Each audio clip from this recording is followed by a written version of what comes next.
If you just started in TBH Taskbar Hero and already feel like everything hits harder than it should, relax. That is normal. This game does not hold your hand, and if you do not understand what to do early on, you can waste a lot of time leveling up the wrong way. So I selected 10 tips that actually made a difference for me, the ones that made me strong much faster without having to overthink things. I am Mary, and let's get straight to what matters. In this game, getting truly strong does not have much to do with that immediate spike in damage or an upgrade that seems massive at the moment. In the beginning, the temptation is to spend everything on what gives immediate results, because you see the numbers go up and feel like you're making great progress. However, in practice, this type of temporary strength is quite deceptive. What really makes a difference is investing in what improves your account permanently. I always think this way in idle games. Everything that remains valid after multiple runs carries much more weight than any temporary boost, because it is no use having a moment of power now if, in a little while, you hit a wall and realize you would need to rebuild everything from scratch. When the upgrade is permanent, every minute played starts to yield more. Then, progress stops being just for show and becomes actual growth. In Taskbar Hero, this type of choice completely changes the pace of evolution. Instead of chasing a short-term advantage, the ideal approach is to strengthen the foundation of the account, because that accelerates everything that follows. It's the type of decision that might even seem less exciting at first, but it pays off immensely later. You start to notice that each new attempt becomes more efficient, faster, and less stuck. For me, this is the most important tip for anyone who wants to grow fast without wasting resources. Think less about the now and more about the cumulative effect.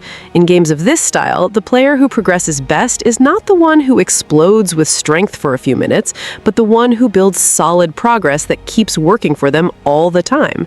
When you prioritize permanent power, the game starts working in your favor, not against you. If there's one thing that completely changed my pace, it was stopping the focus on just the perfect build and starting to unlock more heroes as soon as possible. In the beginning, I fell into that classic mistake of trying to optimize just one character, getting stuck on ideal equipment, trying to squeeze the maximum out of them. But the game clearly rewards those who think in scale, not in immediate perfection. Because when you increase the number of heroes, it's not just another character on the screen. You're multiplying everything.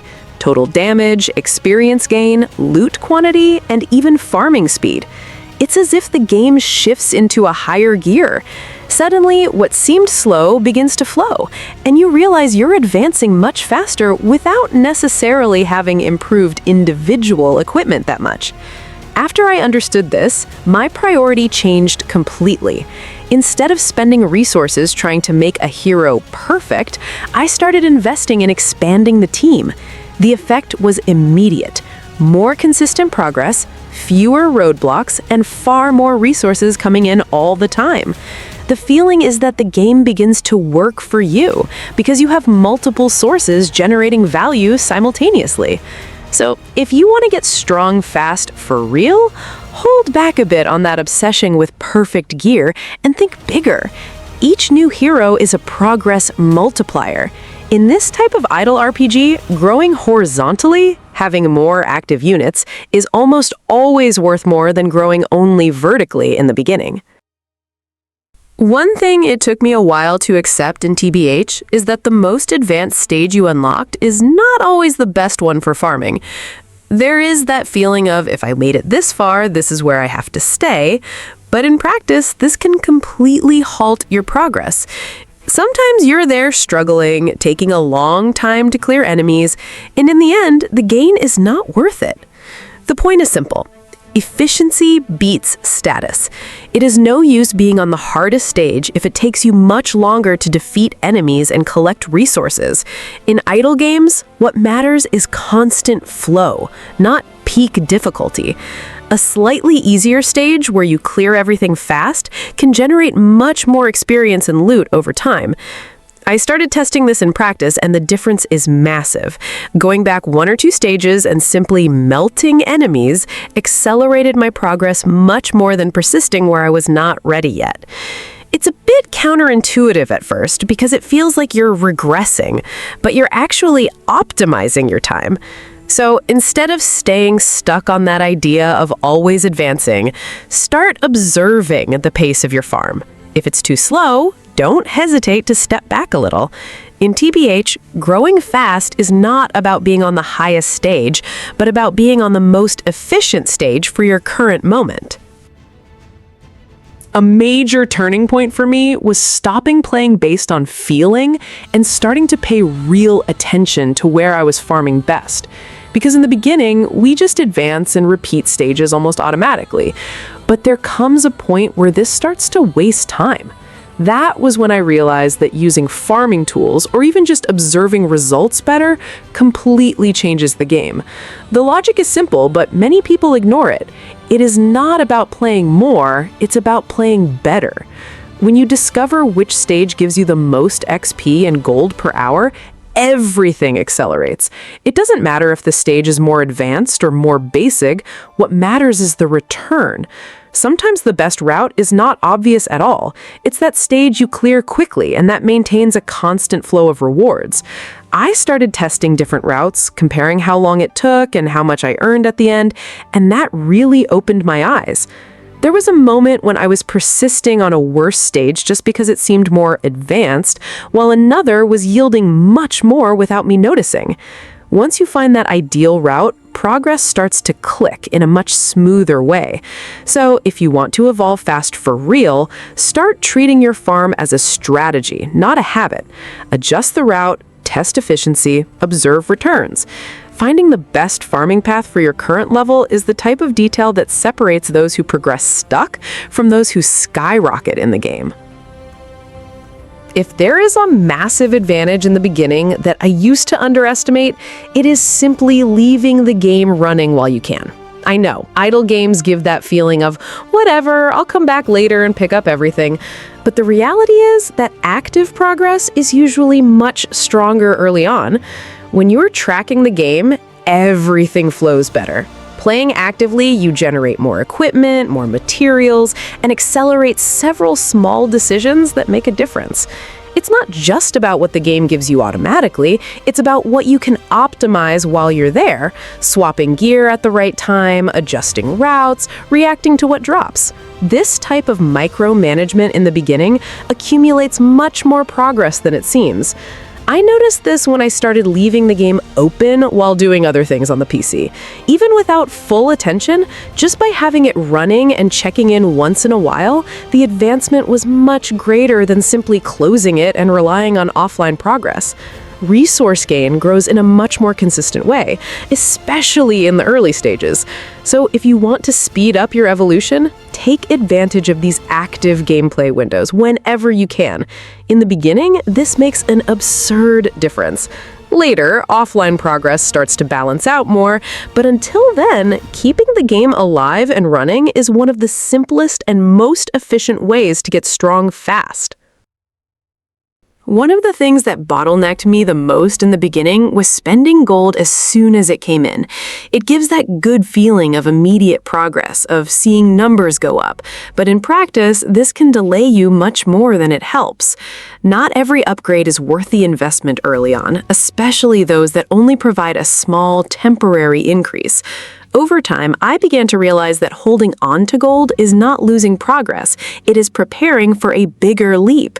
Because when you save resources, you can invest in improvements that actually unlock new possibilities, whether that means advancing faster, farming better, or accessing stronger systems. Then the impact is real, not just cosmetic. The most common mistake is spending on any available improvement just because it is there, accessible. However, many of these initial improvements have a very low return for the cost. When you sum up several of these small expenses, you realize you could have achieved something much more relevant if you had waited a bit longer. So, my tip is be more selective with your gold. Before spending, think about the actual impact of that upgrade on your progress.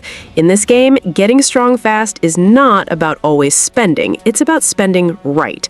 And that usually means knowing when to hold back instead of buying everything. One thing that made a big difference for me was stopping building a team solely based on damage and starting to look for balance. In the beginning, it is very common to want to fill the team with offensive characters to clear everything fast. But this starts to cause problems when you reach stages where survival matters more. Then come those annoying roadblocks that completely break the rhythm.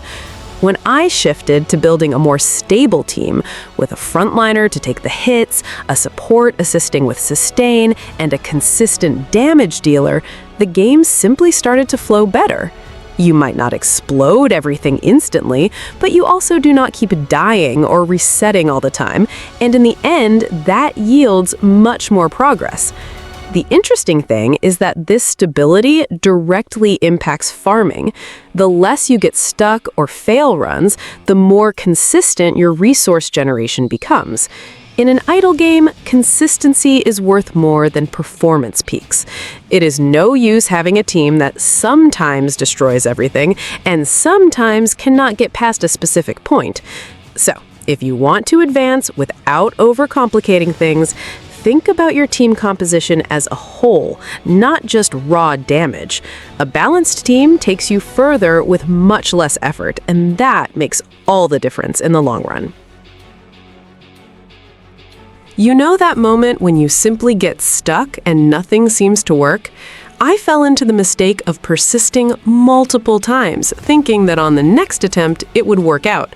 But in practice, when the game holds you back like that, it is already making it clear you are not strong enough yet. It took me a while to accept this, but it makes all the difference to understand that not every obstacle is meant to be overcome through sheer persistence. Often, the fastest path is literally to stop trying to advance. Going back a few stages, farming more efficiently, and accumulating resources ends up being much more productive than staying stuck at that point. The most curious thing is that when you return after farming, what seemed impossible simply falls apart. The boss that blocked you goes down easily. The stage flows, and you realize it was not a matter of playing better, but of being more prepared. The whole game starts to feel lighter when you respect this rhythm. So, flip that switch. If you get stuck, do not force it. See it as a strategic pause. Instead of wasting time overthinking, use that moment to grow. Those who understand when to back off end up advancing much faster in the long run. One thing I only came to value after a while is how much idle items can be delaying your progress. In the beginning, I had that mentality of saving everything, thinking it might be useful later. Except, in practice, this only kept my inventory full and my evolution stuck. When I started recycling everything that made no sense to use, the game completely changed its pace. Because those useless items actually turn into resources, and resources in the early game are everything. It is gold, materials, indirect upgrades. It's the kind of thing that feeds your growth without you noticing at the time. Most importantly, this avoids pointless accumulation. It is no use having a bunch of equipment stored if you're never going to use it. Instead, turning these drops into something that actually strengthens your account makes much more of a difference than leaving everything idle, taking up space. So look at it this way. Each item you do not use is a growth opportunity in disguise. If you start recycling consistently, your progress becomes much cleaner, faster, and more efficient, without depending solely on the luck of dropping something better. In the beginning, it is very common for us to only value large upgrades, the ones that make the numbers rise in a clear and immediate way. Everything that seems small ends up being ignored, as if it had no real impact on your progress. However, playing more deeply, you realize that the entire game revolves around the accumulation of these details. Passive buffs, skill points, pets, runes. None of these impress on their own, but together they create an absurd power base. It is that type of growth that happens gradually but completely changes your performance. The interesting thing is that these bonuses work all the time without depending on a specific situation. They improve your damage, your efficiency, and your farm constantly, which makes each session yield more. The more you accumulate, the more this effect scales. So instead of chasing only large leaps in power, start building an advantage gradually. Because a point comes when these small bonuses stop being small, and that is when you realize that this was what truly accelerated your evolution in the game.